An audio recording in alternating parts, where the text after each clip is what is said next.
Yo, what up? It's your boy Face from Flight School TV, and I'm here with Sweats by Stu. If you don't know the name, you about to get real familiar, cause right now she running the streets in the city right now. I gotta say that.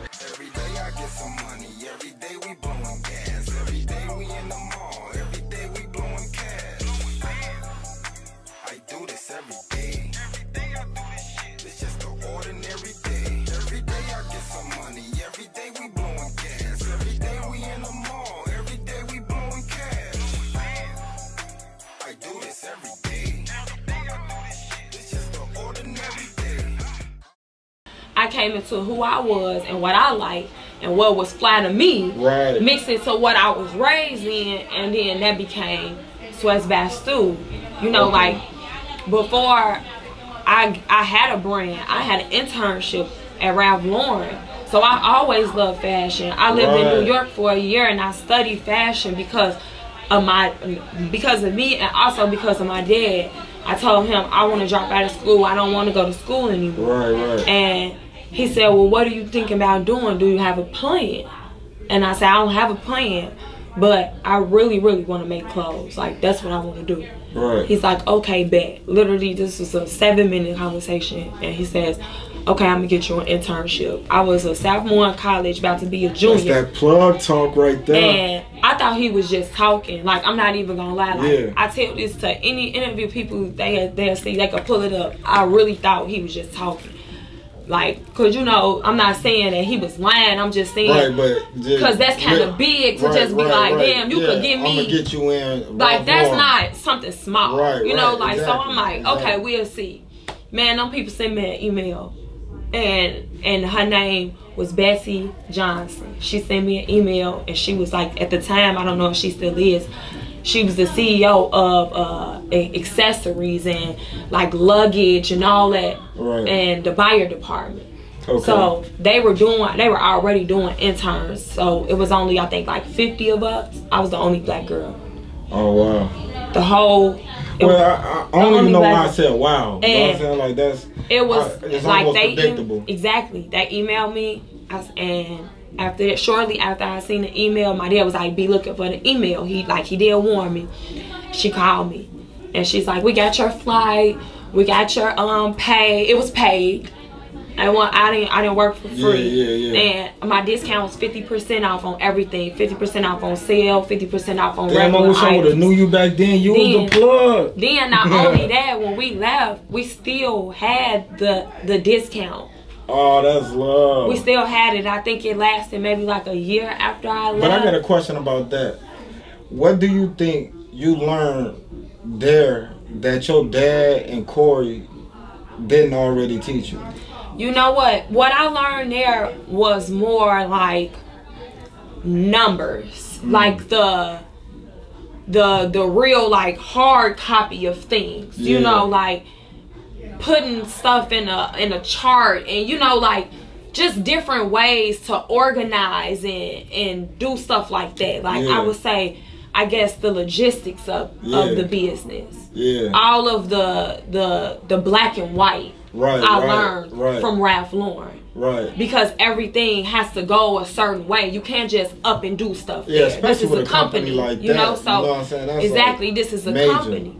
So therefore, you're learning exactly how much something is, how much you should charge, what you should do, you know, if this happens, if this doesn't sell, if you make this amount of money, if this doesn't make this amount of money.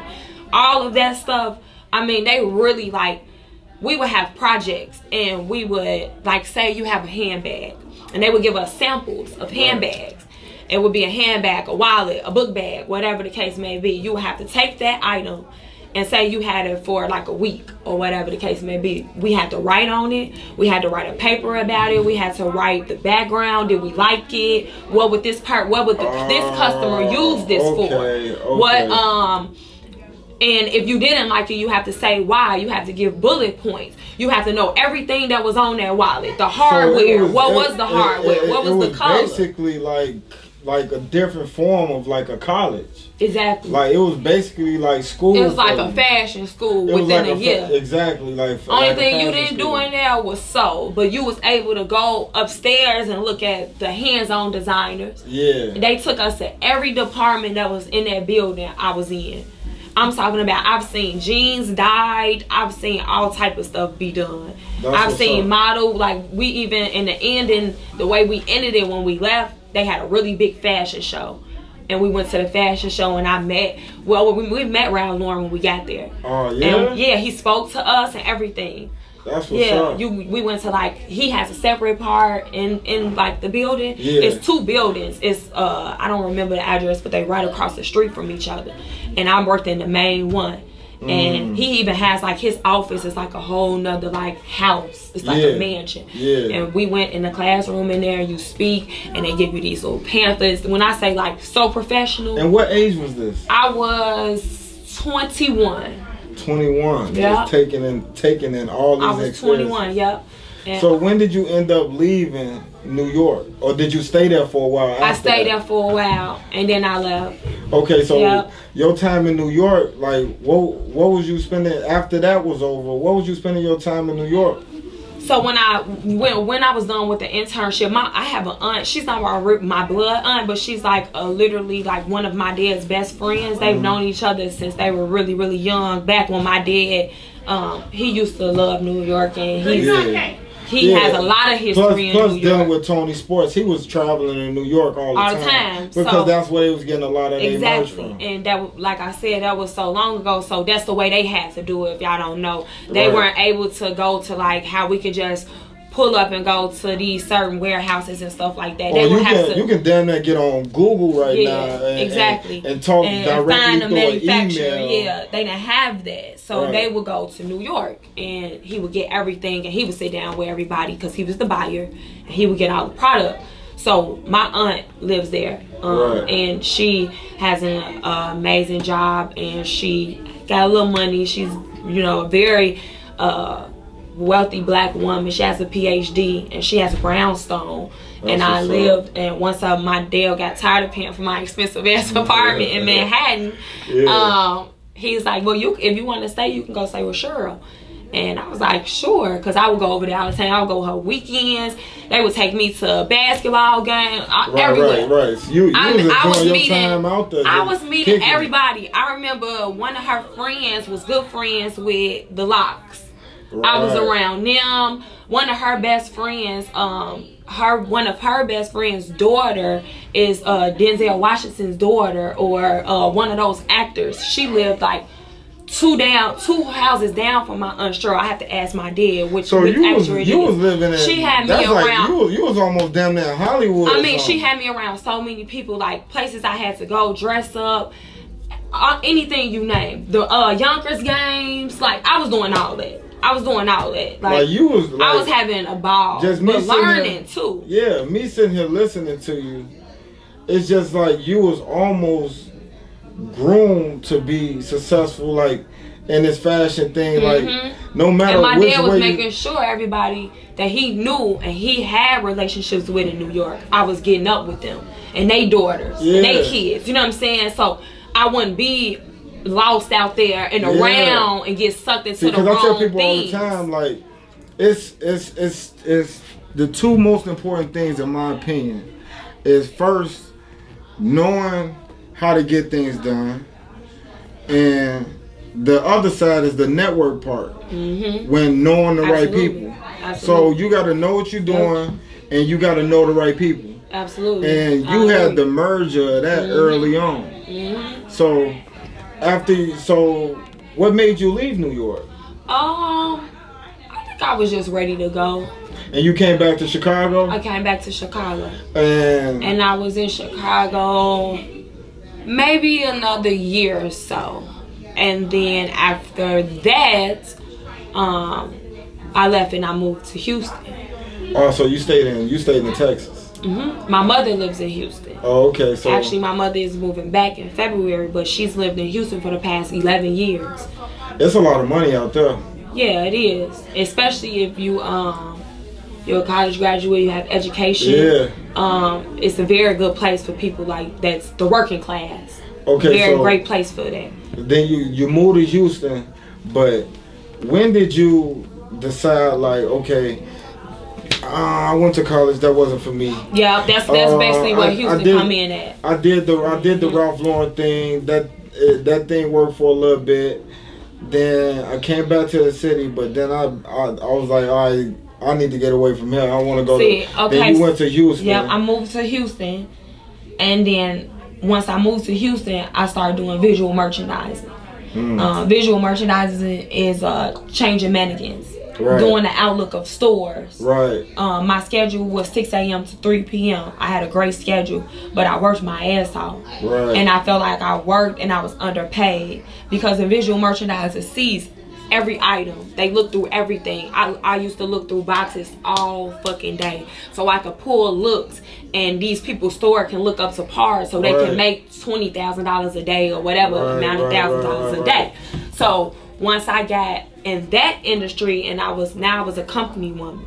I literally, like, I had a phone, I had a laptop, you know, I went to different stores, I helped them. I was even like going out of town to Dallas and opening their stores and helping them do their stores. And I did it for Forever 21, I did it for Topshop.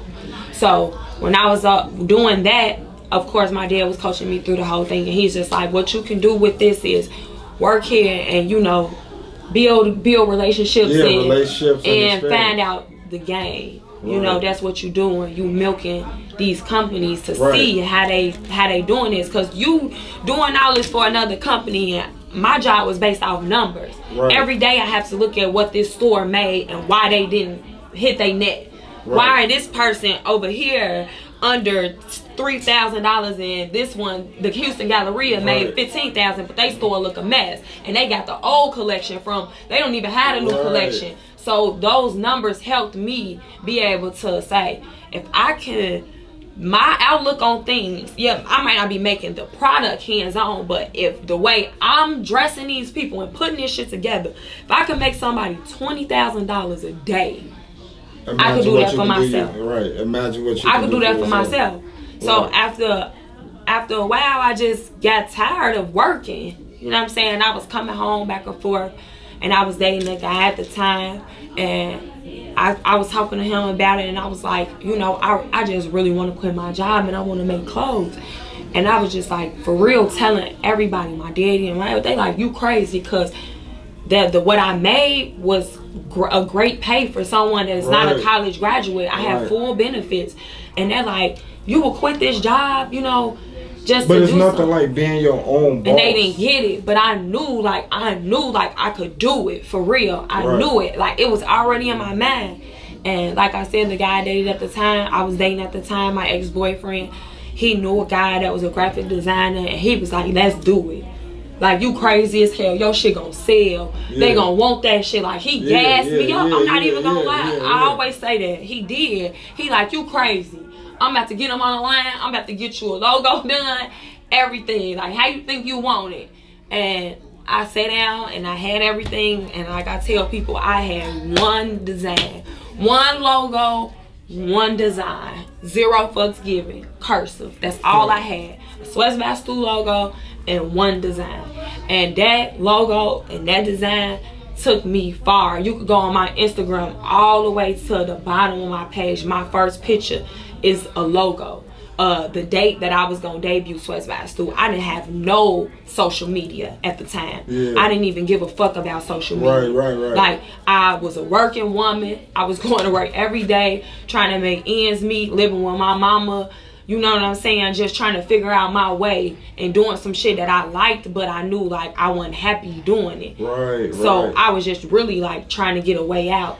Like, so you basically, your man's gassed you up and gave you that confidence to jump out there and do it on your own. Cause I'm thinking like, how I'm gonna make money, what I'm gonna do. Like, I had a car at the time, you know, I have responsibilities. Like, so that's the first thing you gonna, that's the first thing you gonna think about. Like, I wasn't no shorty. I was 23, you know what I'm saying? 24. Like, that's not a kid. Yeah, real life kick in. Yeah, you're like, you know what I'm saying? You grown as hell. Like, shit. Diego, I don't want to call Diego, ask him for no money. Right. Period. So I'm thinking, like, I quit my job, they gonna be, man, she crazy as hell. She did all this for this shit, and she ain't making no money. Right. So I did that, and it worked for me. I danced, and I started Sweats Bad Stu, but nobody knew I was dancing then. And that was in Texas? That was in Texas. In Houston, nobody had knew yet. Right. I didn't never come out, nothing. Yeah, I was just doing me. I mean, who would announce that? You right. Feel me? Like, so eventually, I came to the crib because I got comfortable with everything I was doing. Right. As a woman, you just was like, I don't dancing and my brand. It was already like coming into what it is now. Like, I was already getting hella feedback, and I just had a plan, and I sat down with myself. Was this feedback like off word of mouth, or was this feedback on reaching at that point? out? Like, I didn't have a website or none of that. I remember I used to make like $500 a day on PayPal. That's facts. Like, and I'm selling T-shirts through I sold chains and I sold T-shirts. And what was you advertising at? On Instagram. On Instagram. Mm-hmm. And I had an email, and I was getting flooded with orders. And then after off the original, off them 3 shirts, it was white, black, gray. I'll never forget. Same design. Same design. Everybody wanted it. Everybody from the crib was calling me. They sending me DMs, all that. So then after I got that money, and I was selling these little chains, they was like little angel chains. And they had like little diamonds in it. And I was getting them wholesale for real cheap. And it was like something I came across just on some random shit, like literally. And it was like they weren't real gold, but they were gold plated. Right. So therefore, it doesn't change. Right. And it ain't gonna make your neck break. None of that. Shit like you know that. what I'm saying? So people like them. Right. And I was like getting them. Let's say I probably was paying $7 a chain, and I was charging them like $60, $50. Now this was 3 years ago. Yeah, you've been had a hustling mentality. Yeah. Now this was 3 years ago. Yeah. Literally like down there 4 years. Now this part is like 4 years ago. And I was making them. I was literally wiping down my PayPal cards. Like, I was making good money off it. Yeah. So after I started doing that, I was taking that money, and I've always done this since the day I started Sweats Bad Stu. I took that money, and I remember going to a screen printer and telling them, I want this and I want that. And every dollar I had, I took it and gave it to them. And that's all I kept doing. And the steps repeat and the steps repeat. And I still do that to this day. If I got $2,000, I take my $2,000, I go buy merch. And that's how you get back. We gotta pause right there, cause that right there is a powerful statement that a lot of people overlook.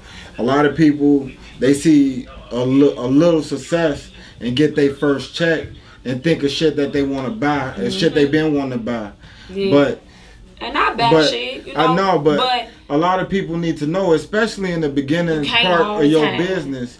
Sometimes you gotta make those sacrifices. And I didn't. And the fact that the money that you was making, you was putting back into your company. That's a critical key right there. It is. That a lot of people need to understand. You gotta stay down for a little bit. Yeah, you gotta stay down for a little bit until you come up for the real way. You know what I'm saying? Not a couple dollars, but until you really seeing some money for real. Yeah, big so facts. After that, that's when I got serious, and I dropped the sweats.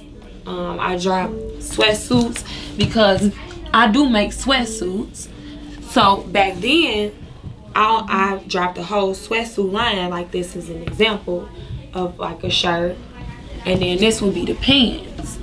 So I had stuff like this, and these are the pants. So that's where Sweats Bad Stu come in. There, I dropped the sweats. What was your Sweats by Stu is something that eventually came about, but what was your original name? Sweats by Stu. That was always my name. It was always Sweats by Stu. Always. Then day one. But it started off with just being the shirts. Yeah. Then you eventually was like, you know what? I'm Sweats by Stu. Like, I got some. Let me create some sweats. Yeah, like, no, I had already had the sweats into play. Like, that's how I dropped. Okay.